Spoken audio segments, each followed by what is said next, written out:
Bonjour, c'est Cécile encore. On est le 10 novembre 2022. Alors, je viens sur la trompette ce matin encore et je viens proclamer le retour de notre Seigneur Jésus-Christ. Soyons tous bénis et que sa joie soit notre force en ce jour. Amen. Alors, je viens continuer sur une série que j'ai commencée il y a, je pense, 2 jours. Tu es le temple du Saint-Esprit. Amen. Je fais la partie A et je vais revenir sur la partie B. Et là, donc, j'ai la partie C, j'ai la partie D et je pense peut-être qu'il y a une partie E. Amen, par la grâce de Dieu. Mais avant de me lancer dans l'enseignement d'aujourd'hui, Amen, j'aimerais vraiment rendre grâce à Dieu pour, en tout cas, les confirmations qu'il me donne. Alors aujourd'hui, quand je dormais, j'ai reçu un nombre 6388. Le Seigneur m'a réveillé 1h59 avec insistance. Alors je me suis dit, ok, ça faisait pas longtemps que j'étais couchée. Je me suis dit, ok, je vais me lever, je vais voir de quoi il est question parce que c'était vraiment avec insistance. Amen. Alors je suis allée voir le 6388 dans la concordance hébreu et ça me dit source d'eau, non, source d'eau qui jaillit de quelqu'un ou bien source d'huile qui arrose les autres. Ça, c'est le 63 à 88. Je le dis dans hébreu. Et quand je suis allée regarder dans grec, la concordance grecque, alors le 63-88, c'est un canal. C'est dit que c'est un canal. C'est dit que c'est une chaîne. Et ça cite le psaume 46, le verset 5. Alors, le psaume 46, le verset 5, ça dit ceci. Il est un fleuve dont les courants réjouissent la cité de Dieu, le sanctuaire des demeures du Très-Haut. Dieu est au milieu d'elle, elle n'est point ébranlée. Dieu la secourt dès l'aube du matin. Amen. Alors, vraiment, ça m'a beaucoup encouragée. Amen. Dans ce que le Seigneur me demande de faire, d'apporter l'enseignement à une plus grande échelle. Et comme vous savez, avec mes petits moyens, comme vous le voyez, bon, c'est pas évident, mais je suis en train de travailler pour pouvoir, je suis en train de, comment on appelle ça, d'apprendre des petits, en tout cas, je suis dans les ajustements, ok, afin que ce soit plus potable et puis peut-être de meilleure qualité aussi, parce que le Seigneur, le Seigneur aimerait, amen, que je le fasse le plus rapidement parce que il va downloader, amen, il va verser de l'eau, amen, en moi pour que je puisse aussi verser aux autres. Amen, que le Seigneur soit béni. Amen. Et je sais qu'on est dans le temps où il verse de l'eau en plusieurs personnes. Amen. Et je prie que si tu m'écoutes, que toi aussi tu puisses prendre cette source-là, que tu puisses aussi la donner à quelqu'un d'autre. Amen. C'est très important. Parce que quand Dieu vient confirmer quelque chose, il est tout simplement en train de dire, voilà un réservoir. Amen.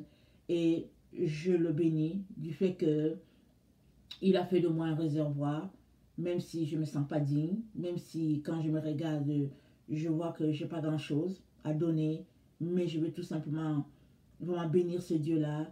Et je prie que le Seigneur me donne de continuer de venir à sa source pour que je puisse irriguer, amen, ces différentes plantations. Amen. Alors, merci d'être patient envers moi afin que je puisse ajuster ça le plus rapidement possible. Et voilà, je vous ai déjà parlé de mes petits problèmes de 15 minutes et tout. Je n'ai pas encore réglé.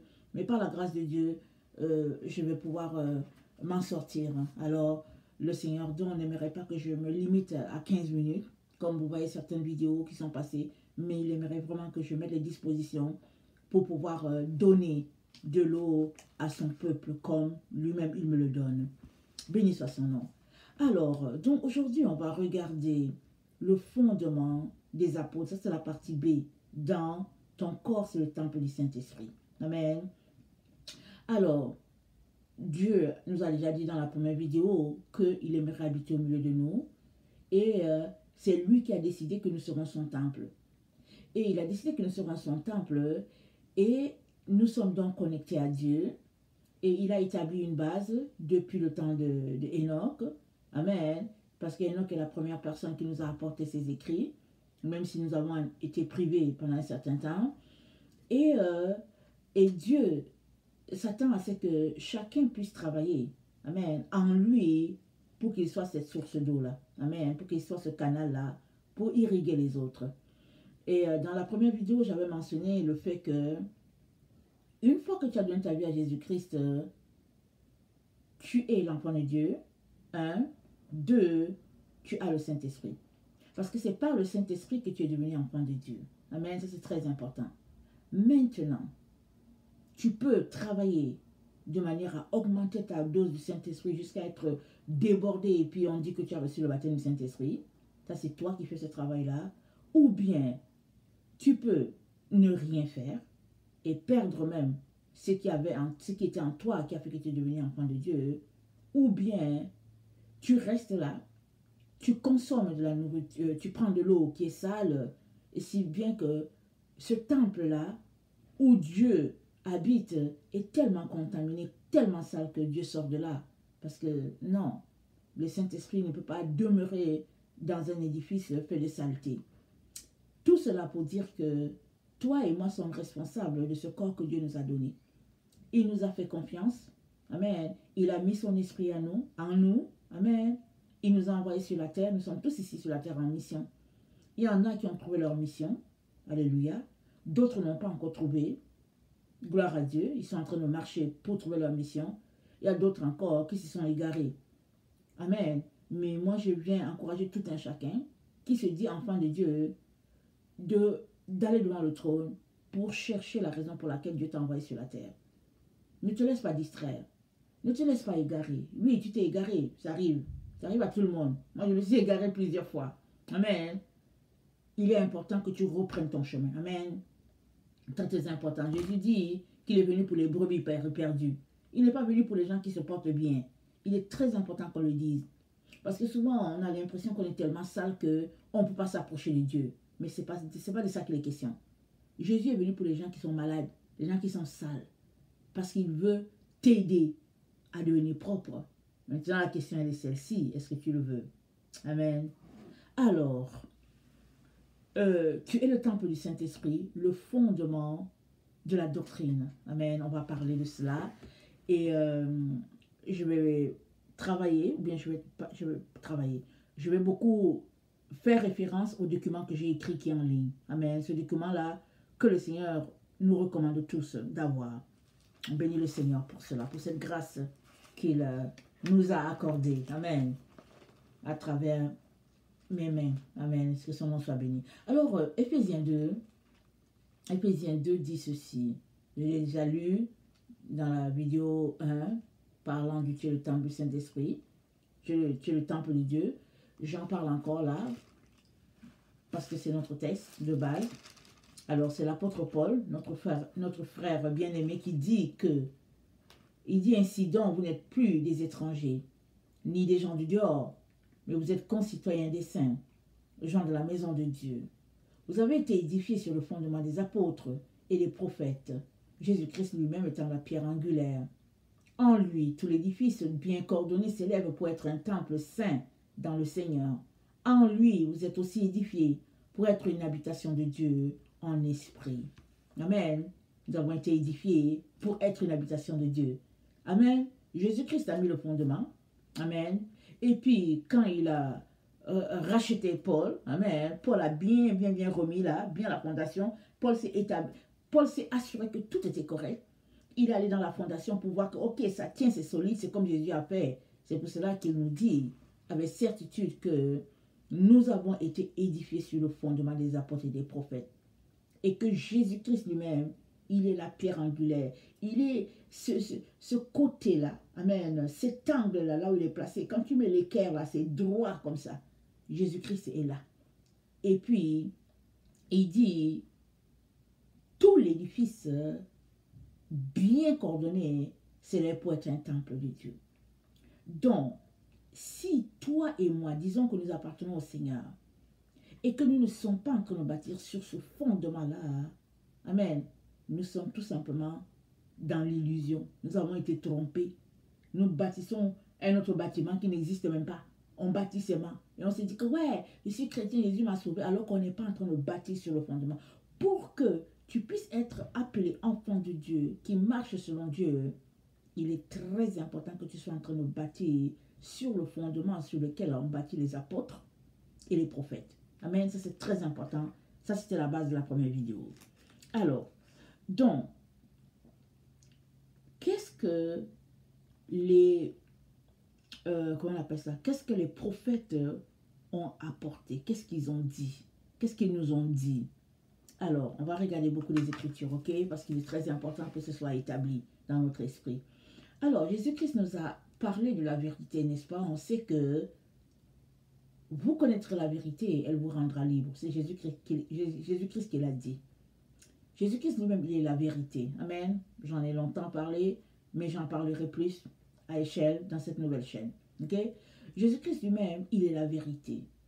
Et il a présenté la vérité avec 3 branches. Amen. Alors, il nous a dit, il nous a apporté la vérité sur 3 branches. La voie de la conscience, la voie de la nature, la voie de la sagesse. Jésus-Christ l'a apporté comme ça. Quand on prend la Bible, quand on prend les écrits de Jésus, les 3 points sont bien distincts. Amen. Mais il se pourrait que tu ne l'aies pas vu. C'est pas grave, ok? C'est pas grave. Tout ce qu'il est important que tu saches, c'est qu'on ne peut pas laisser de côté un aspect de la vérité.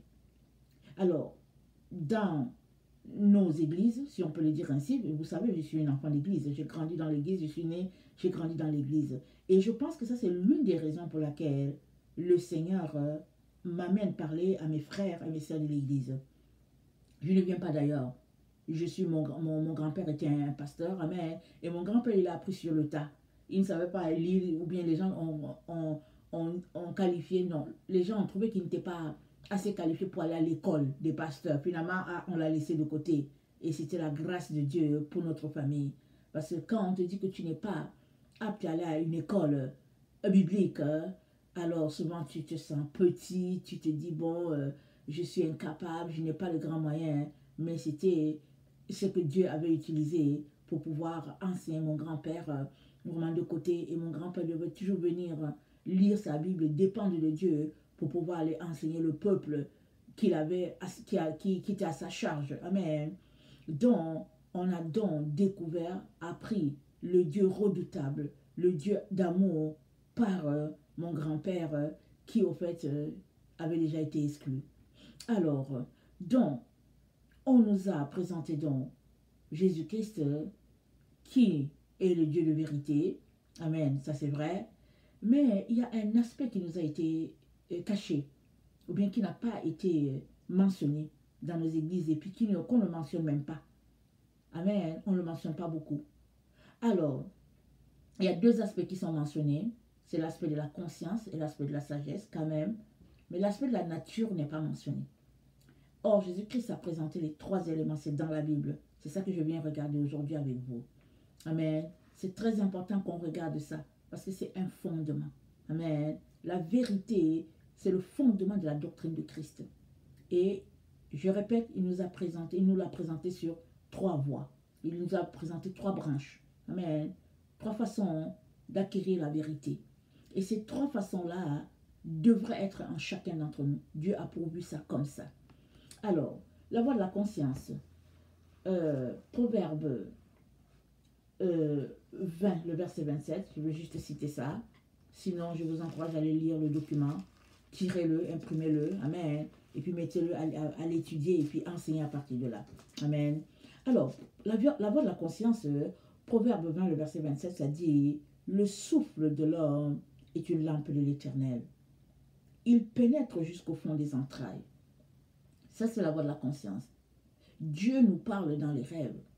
Souvent, tu ne le connais même pas. Il y a des gens qui disent, mais moi, je ne sais pas, j'ai fait tel rêve, et puis j'ai vu une telle personne, et puis il m'a dit qu'il s'appelle Jésus, et puis que c'est lui le sauveur. Ou bien telle personne va dire, ah non, mais moi, au fait, j'ai rêvé, et puis le Seigneur me dit d'aller à tel endroit, je suis allé, et puis là, voilà ce que j'ai trouvé, et puis c'était Dieu lui-même qui était là, etc. Ça, c'est la voie de la conscience. Amen. Par laquelle Dieu nous parle. Et cette voie-là, elle est déjà pure dès le sein maternel. Si notre enfant, on ne l'infecte pas avec les voix du monde, l'enfant, il a déjà cette voix-là de la conscience en lui. Amen. Et étant petit, il sait déjà à quoi Dieu l'appelle. Très souvent, c'est nous les parents qui détournons l'enfant. On lui dit, hey, tu sais, tu seras pilote, hein, tu sais. Tu seras pilote. L'enfant dit, non, je vais être pompier. Et puis le papa dit, non, non, non, tu seras pilote. L'enfant dit, non, je vais être pompier. Et le papa dit, hey, écoute-moi bien, tu seras pilote. Alors l'enfant dit, ok, je serai pilote. Mais peut-être que l'enfant est venu sur la terre pour être pompier. Il est venu pour aller aider les gens à éteindre les feux. Pourquoi tu veux à tout prix qu'il soit pilote? Pour satisfaire ton ego, toi le père.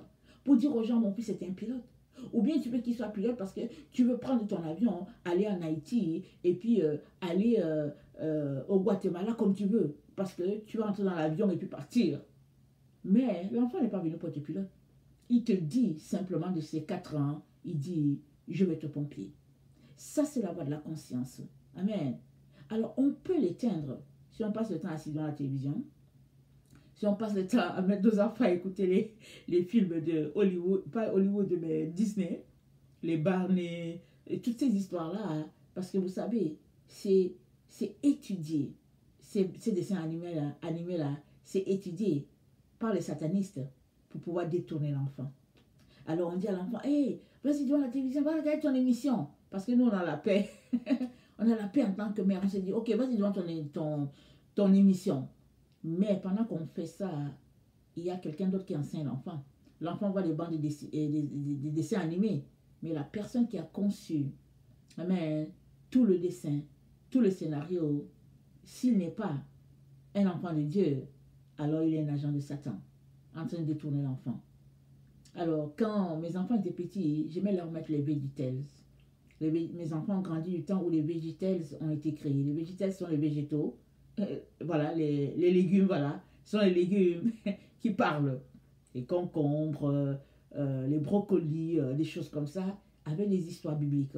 C'était tellement intéressant. Amen. Malheureusement, il n'y avait pas encore en français en ce temps. C'était juste en anglais.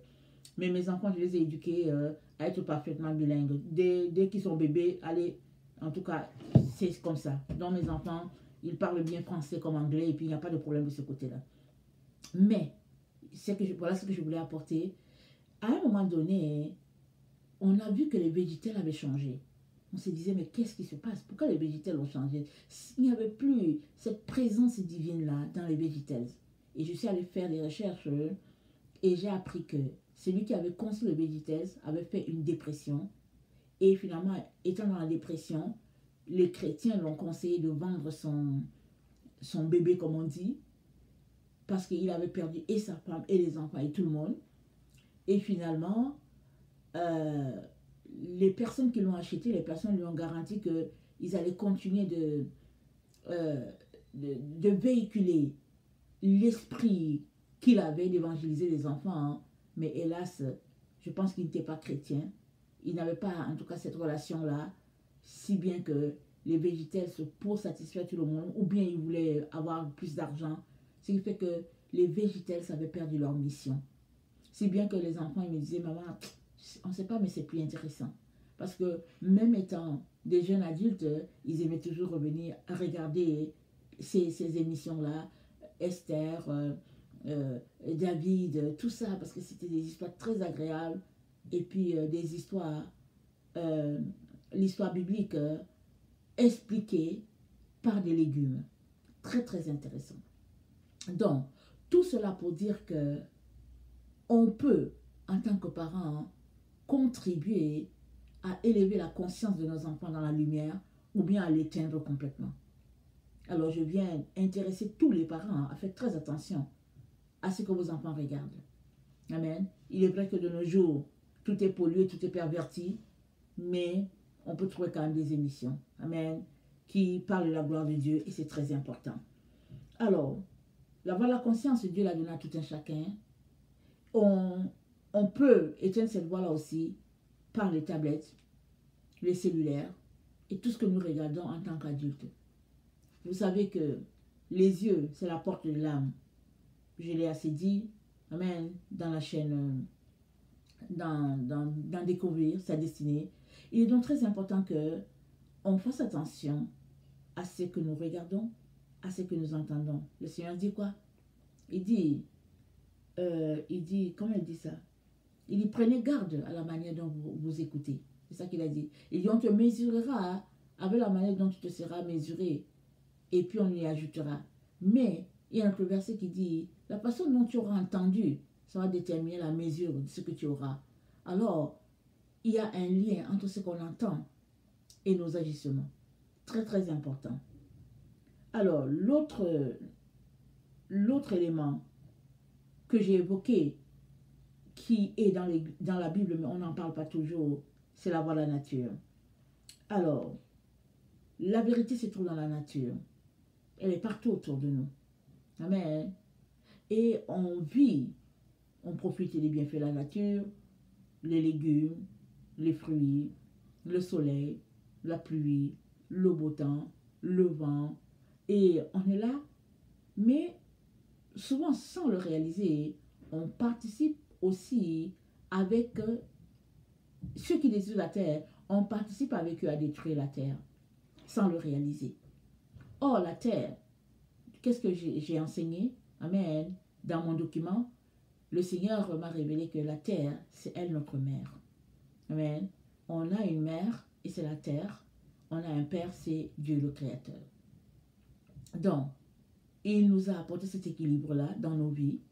Il est donc très important qu'on puisse en tenir compte. Parce que c'est des voies de vérité.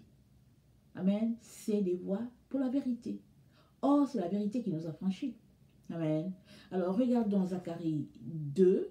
Zacharie, c'est après Daniel.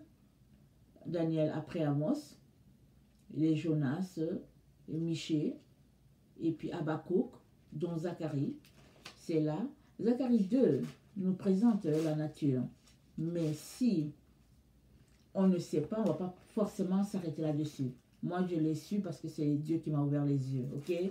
Alors, Zacharie 2 nous dit, je levai les yeux et je regardais, et voici, il y avait un homme tenant dans la main un cordeau pour mesurer. Je dis, où vas-tu? Il me dit, je veux mesurer Jérusalem pour voir de quelle largeur et de quelle longueur elle doit être. Et voici l'ange qui parlait avec moi s'avança, et un autre ange vint à sa rencontre et lui dit, cours, parle à ce jeune homme et dis, Jérusalem sera une ville ouverte à cause de la multitude d'hommes et des bêtes qui seront au milieu d'elle. Verset 5.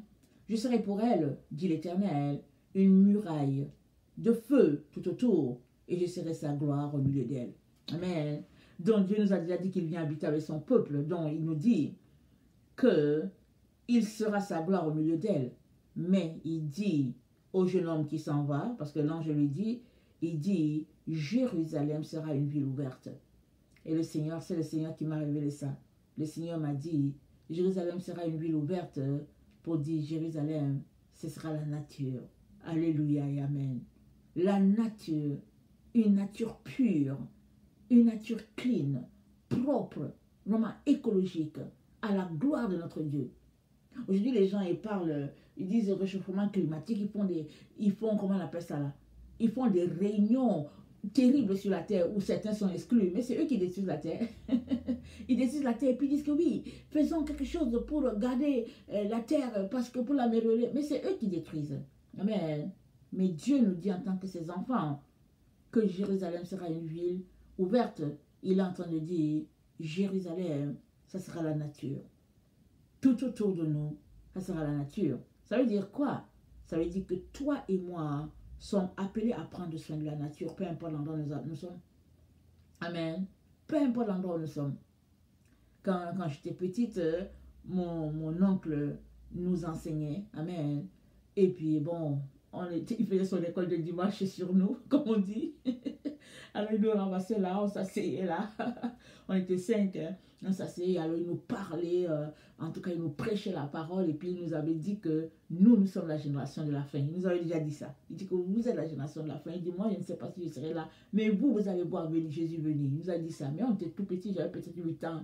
Quand il commençait, j'avais 4 ans, autour de là. Mais la dernière fois qu'il avait dit ça, j'avais autour de 8 9 ans qu'il nous disait qu'on était la génération de la fin. Amen. Alors il nous prêchait, il nous prêchait. Et il nous a dit d'arrêter de tuer les fourmis. Et puis bon, on le regardait parce que, vous savez, si la fourmi t'a piqué, tu te dis, ok, tu vas me payer ça. Amen. Il nous a dit d'arrêter de tuer les fourmis, d'arrêter de tuer les cafards et tout ça, parce que leur ange voit la face du Père. Là, on s'est regardé, on s'est dit, bon.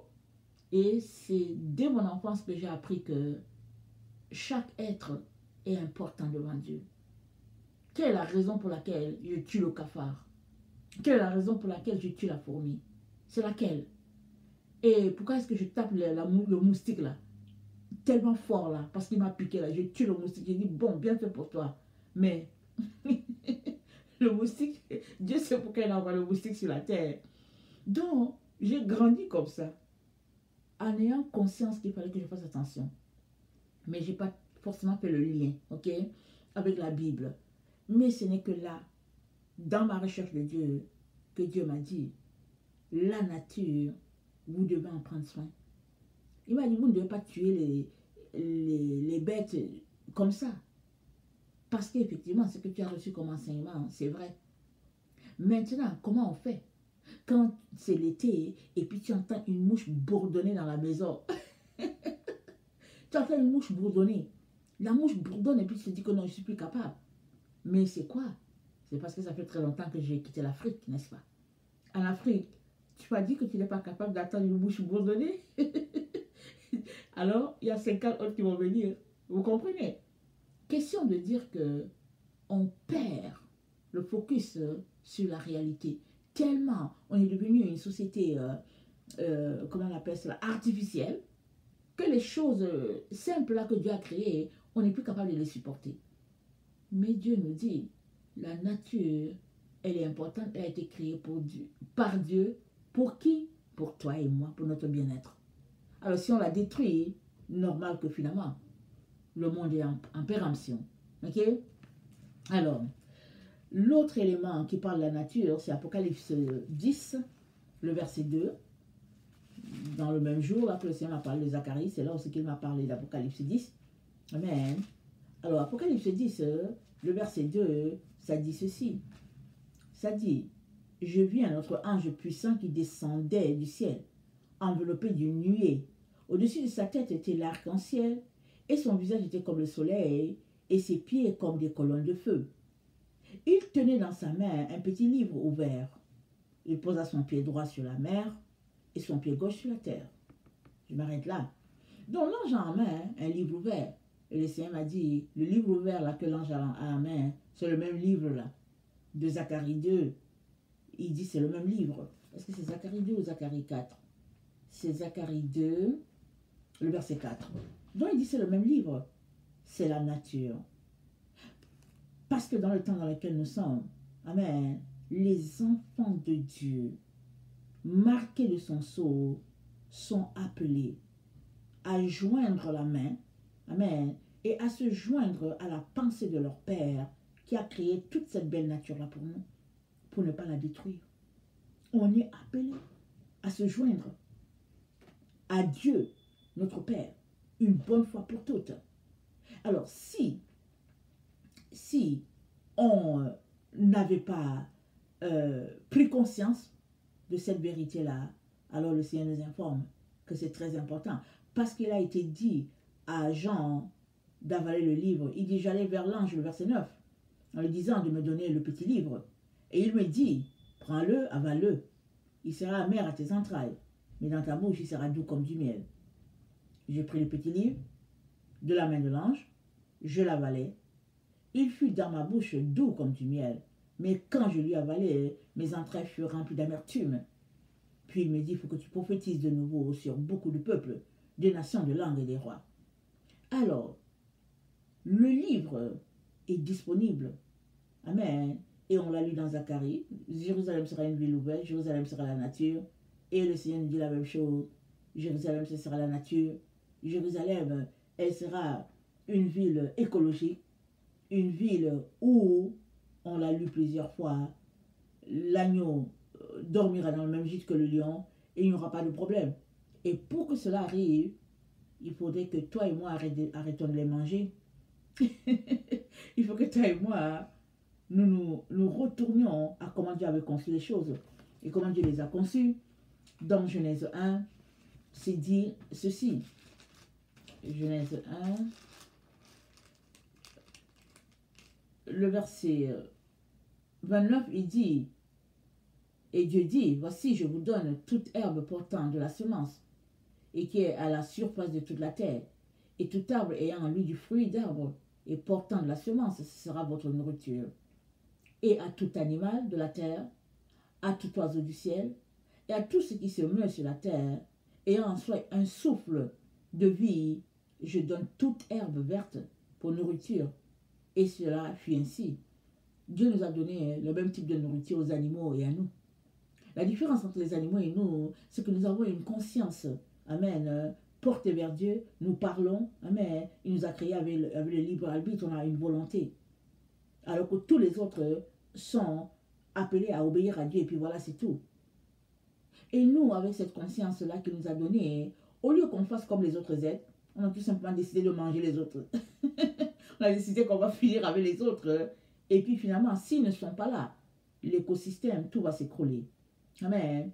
Et Dieu nous appelle, dans le temps où nous sommes, à retourner à la vérité.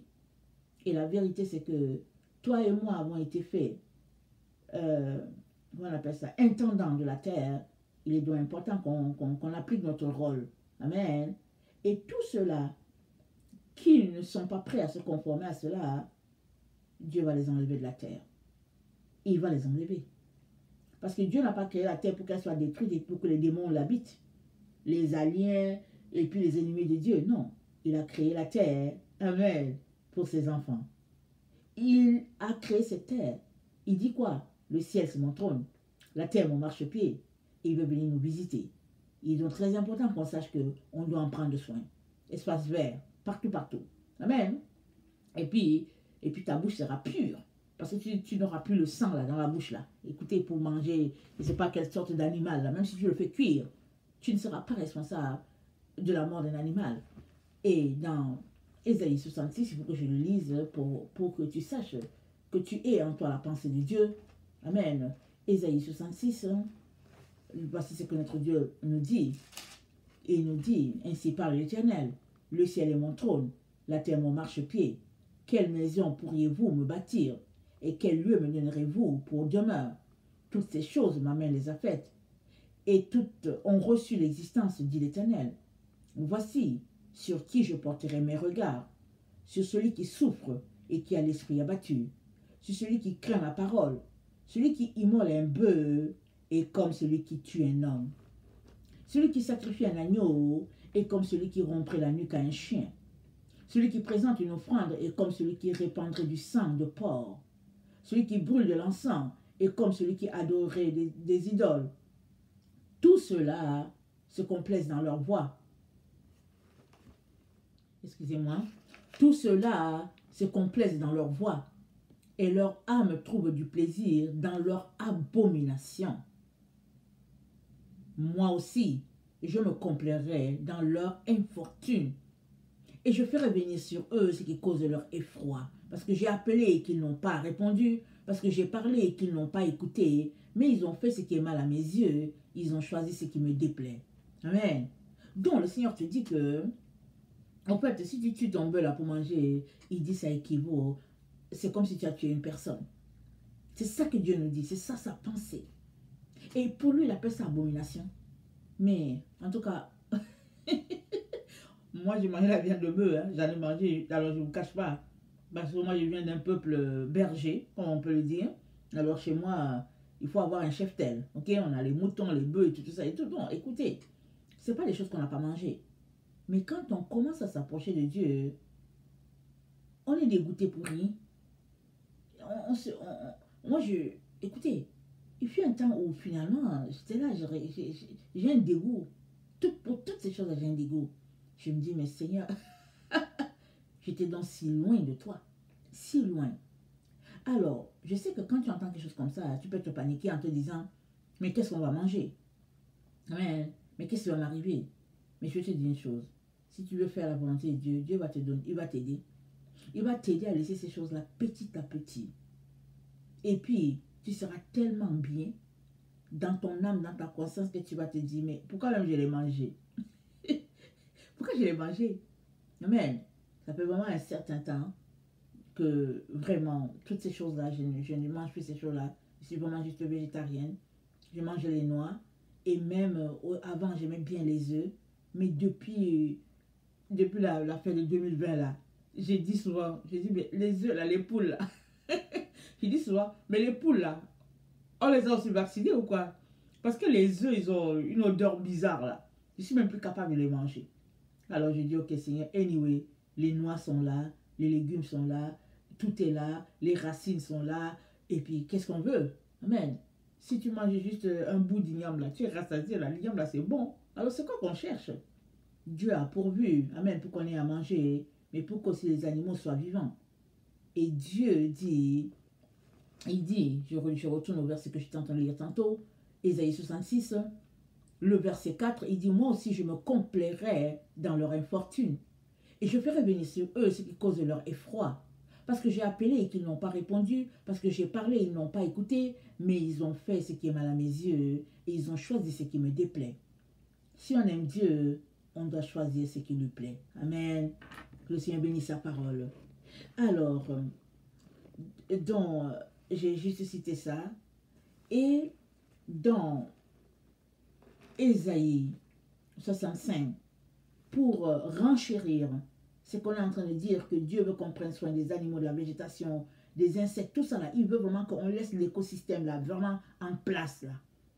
Il veut reverdir la terre, il veut la créer à nouveau parce qu'elle a été détruite complètement pour les poches de l'homme, pour l'égoïsme de l'être humain. Et le Seigneur veut tout remettre en place, amen. Mais il ne va pas le faire comme ça, il faut la participation de chacun. Et tous ceux qui ne voudront pas participer, Dieu dit, il va les balayer. Je ne veux pas que tu sois balayé, n'est-ce pas? Dieu ne veut pas.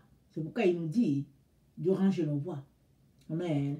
Alors, dans Ésaïe 65, le verset 17, Dieu nous dit ceci, parlant de la nature. Amen. Le verset 17.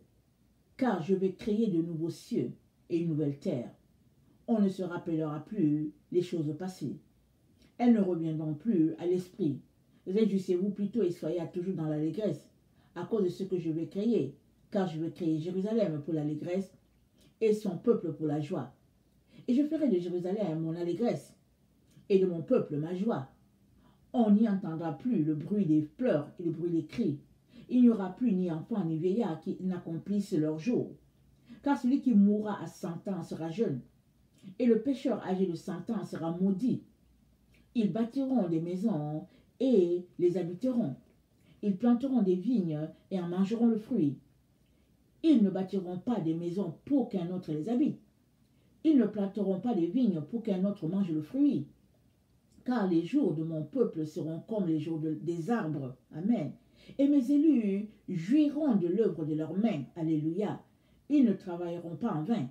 Et ils n'auront pas des enfants pour les voir périr. Car ils formeront une race bénie de l'Éternel. Et leurs enfants seront avec eux. Avant qu'ils m'invoquent, je répondrai. Avant qu'ils aient cessé de parler, j'exaucerai. Le loup et l'agneau paîtront ensemble. Le lion comme le bœuf mangeront de la paille. Et le serpent aura la poussière pour nourriture. Il ne se fera ni tort ni dommage sur ma montagne sainte, dit l'Éternel. Amen.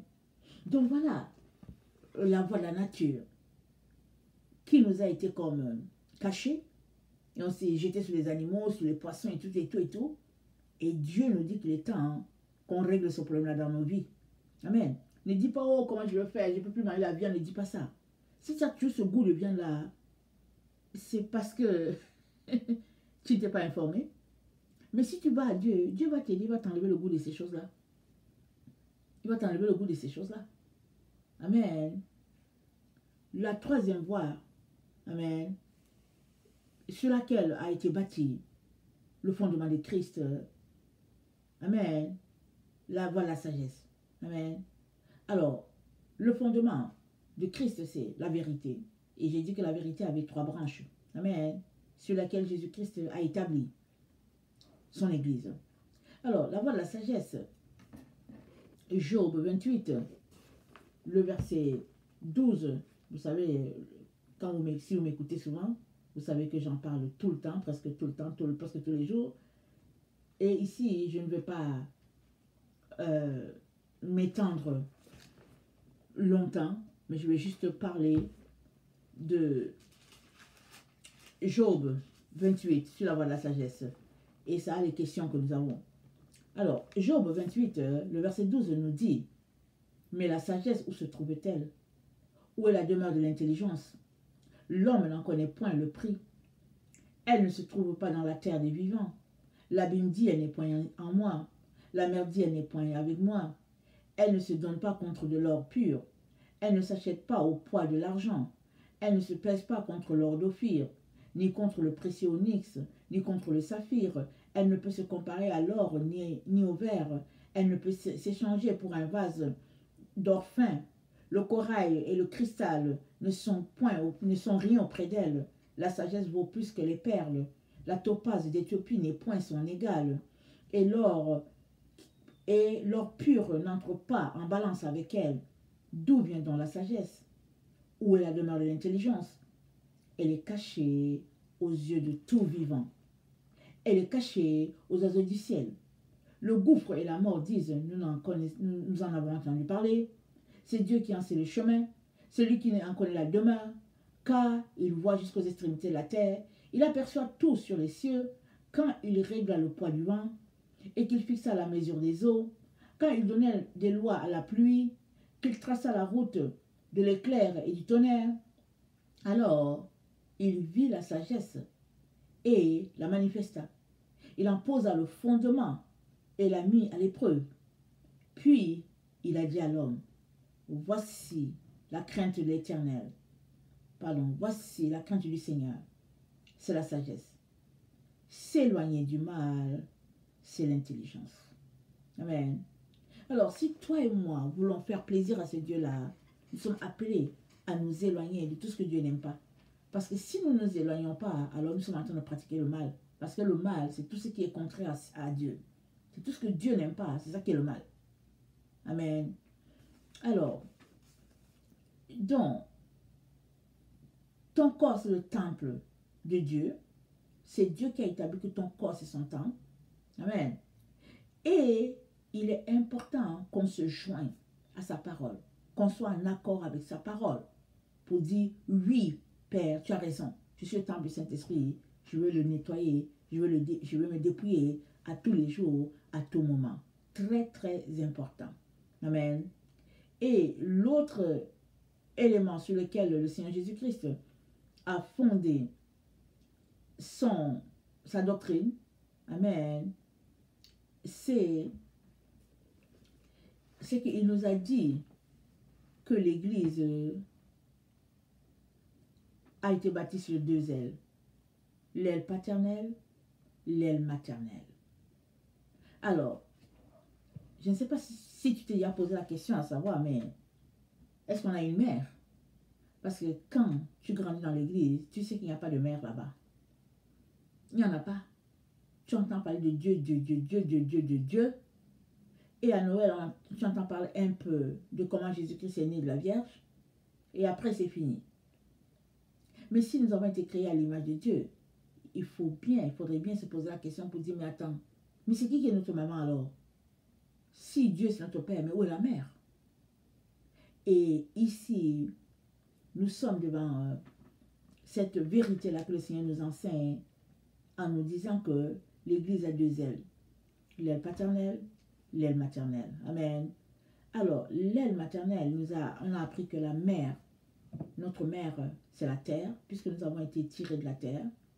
Amen. Il nous a façonnés par la terre.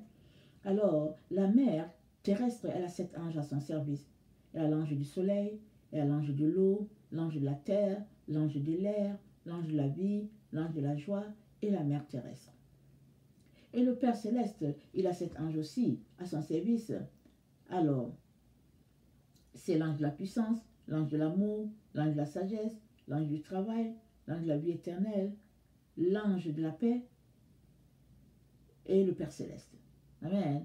On a 7 de chaque côté, chacun qui est en équilibre avec l'autre. Amen. Alors, pourquoi est-ce que Dieu nous rappelle ça? C'est parce que c'est ça la doctrine de Christ. C'est ça. Paul dit quoi? Il dit que nous avons été édifiés sur le fondement des apôtres et des prophètes. C'est ça que les apôtres et les prophètes ont observé. Alors, si tu regardes dans le document que j'ai produit par la grâce de Dieu, tu vas voir les nombres de jours, les 7 jours de la semaine, et comment nous sommes appelés à entrer en communion avec les 14 anges. Amen. Et comment le fait de pratiquer la doctrine de Christ, c'est ça qui nous épure, c'est ça qui nous purifie, qui fait de nous des personnes qui seront aptes à recevoir le Seigneur. Pas avant cela. Amen. Alors, l'apôtre Jean nous dit une vérité, 1 Jean 1, amen, qui confirme ce que Dieu nous montre à travers le document de la doctrine de Christ.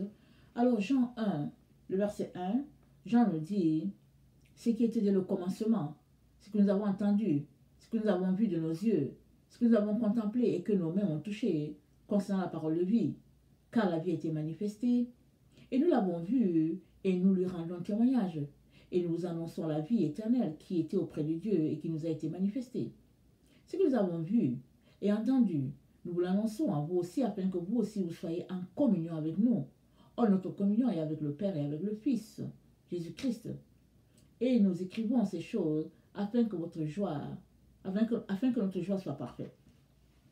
Donc l'apôtre Jean nous dit que nous sommes en communion avec le Père, nous sommes en communion avec le Fils, nous sommes en communion avec les autres qui nous ont précédés, c'est-à-dire les prophètes, les autres qui sont partis.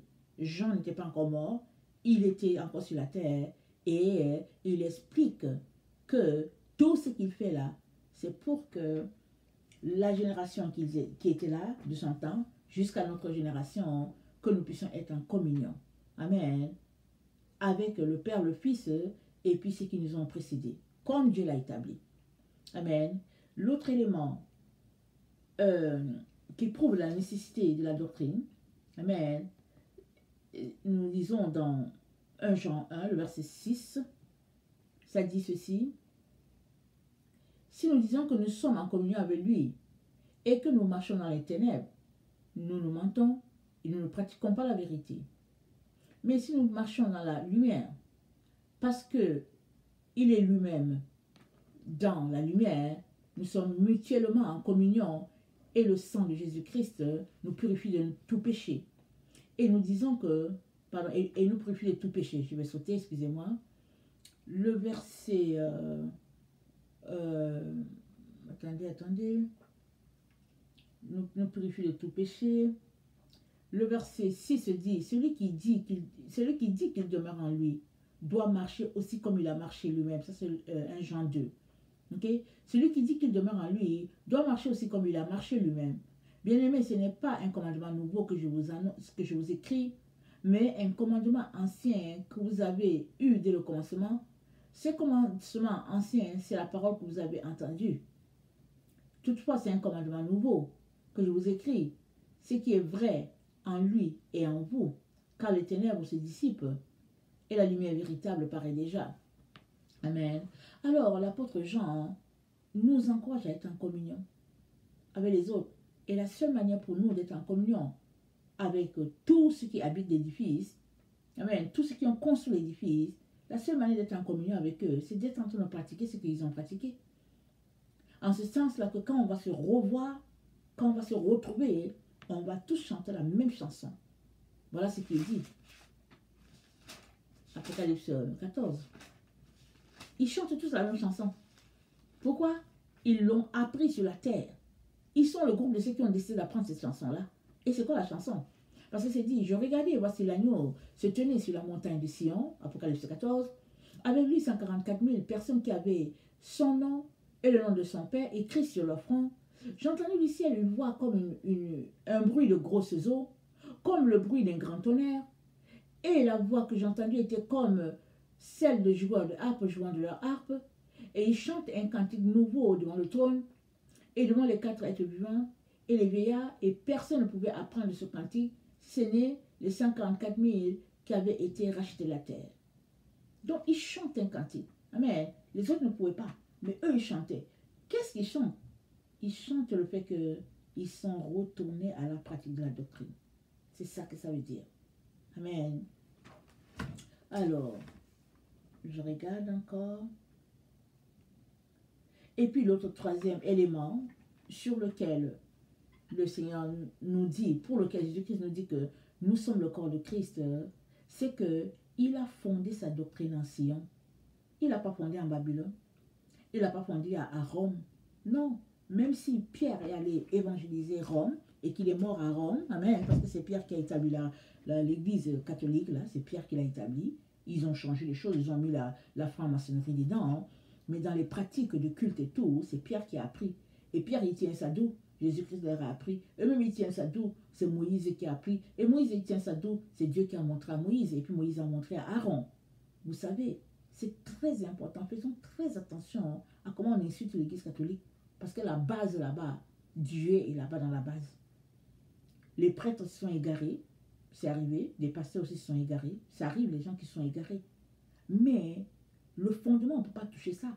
Parce que qui insulte la pratique, les pratiques doctrinales dans l'église catholique est en train d'insulter le trône de Dieu. Est en train d'insulter la sainteté de notre Dieu. Faites très attention. Parce qu'on ne sait pas exactement qu'est-ce que Pierre a appris et qu'est-ce qu'il n'a pas appris. Mais une chose est sûre. Quand tu regardes l'église catholique faire son culte là, regarde les orthodoxes, regarde les rabbins. Tout se rassemble. Ça se ressemble les trois dénominations là. Pourquoi? Parce que les catholiques ont tiré ça d'Israël avec la Torah. Les orthodoxes ont tiré ça de là-bas avec la Torah. Mais qui sont les orthodoxes? Les orthodoxes, c'est l'église que les apôtres avaient établie. Jacques, Pierre, Jean, ceux qui ont établi l'église orthodoxe. Et il est arrivé un clash. Et les catholiques sont partis, ils ont dit, bon, nous, on se joint à Rome. Ils ont commencé à adorer dimanche. Et les orthodoxes ont dit, non, nous, on reste fidèles à la doctrine de Christ. Ils sont restés. Mais de là à se lever là, et puis insulter les catholiques comme on veut, non, je dis, non, non, non, on ne peut pas. Il faut vraiment faire attention. Il faut respecter la sainteté de Dieu. Il faut craindre ce Dieu-là. Alors, donc Jésus-Christ a mis son fondement en Sion. Et regardons ce que Paul nous dit. Excusez-moi, ma tablette fait des caprices. Excusez-moi, j'ai fait un mouvement et puis ça a bougé. Ok. Bon. Alors, Romains 11. Nous avons bien vu ce test-là et puis on le cite encore. Amen. C'est bon de découvrir qu'est-ce que Dieu nous dit, qu'est-ce que Dieu nous a mis en réserve. Alors, Romains 11. Romains 11, ça dit ceci. Le verset 26, et ainsi tout Israël sera sauvé, selon qu'il est écrit, le libérateur viendra de Sion, et il détournera de Jacob les impiétés. Et ce sera son alliance, et ce sera mon alliance avec eux, lorsque j'ôterai leurs péchés. C'est Paul qui a dit. Pierre, lui, il dit dans 1 Pierre 2, Pierre dit ceci, excusez-moi le bruit des feuilles. Il dit, et vous-même, comme des pierres vivantes, édifiez-vous pour former une maison spirituelle, un saint sacerdoce, afin d'offrir des victimes spirituelles agréables à Dieu par Jésus-Christ. Car il est dit dans l'Écriture, voici je mets en Sion une pierre angulaire, voici choisie précieuse, et celui qui croit en elle ne sera point confus. L'honneur est donc pour vous qui croyez. Mais pour les incrédules, la pierre qu'ont rejeté ceux qui bâtissaient est devenue la principale de l'angle, et une pierre d'achoppement, et un rocher de scandale. Et ils s'y heurtent pour n'avoir pas cru à la parole. Et c'est à cela qu'ils sont destinés. Vous, au contraire, vous êtes une race élue, un sacerdoce royal, une nation sainte, un peuple acquis, afin que vous annonciez les vertus de celui qui vous a appelé des ténèbres à son admirable lumière. Vous qui autrefois n'étiez pas un peuple, et qui maintenant êtes le peuple de Dieu. Vous qui n'aviez pas obtenu miséricorde, et qui maintenant avez obtenu miséricorde. Amen. Le salut est établi en Sion. Mais c'est quoi Sion? Amen. C'est quoi Sion? Regardons Sirachide 24, le verset 4 à 12. On connaît bien ce texte-là. Amen. Parce que moi, j'aime beaucoup, en tout cas, parler de sagesse. Alors, Sirachide 24, le verset 4, ça dit ceci. J'habitais dans les hauteurs du ciel. Ça, c'est sagesse qui parle.